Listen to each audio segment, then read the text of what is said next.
kuitunza amani. Lengo kubwa ni kuhamasisha amani, na sisi kama wana NGO tunakuahidi mkuu wa mkoa na wananchi wote kwamba tutaendelea kuhamasisha amani juu ya nchi yetu, amani juu ya mkoa wetu, kwa sababu mkoa wa Dodoma ni fahari ya Watanzania. Mazingatio hayo ya vitu viwili hivyo, tuna kila sababu ya kuendelea kuisemea amani, kwa kuwa amani ndiyo msingi wa maendeleo yetu. Zaidi ya mimi.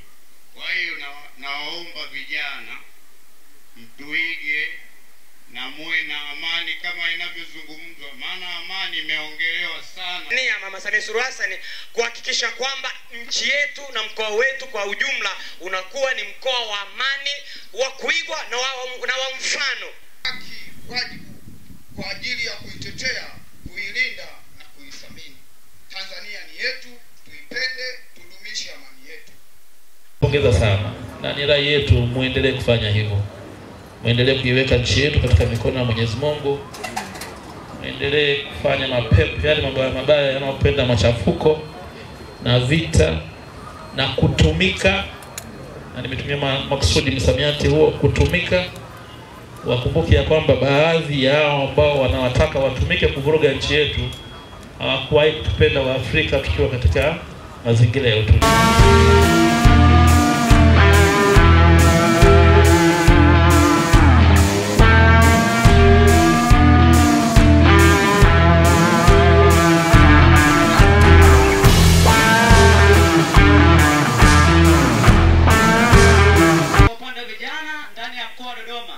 Mheshimiwa mkuu wa mkoa, tukuahidi sisi vijana, kwa hii tumeona kwamba ni chachu kwa sisi kama vijana kuendelea kuilinda amani ya nchi yetu. Magereza oye!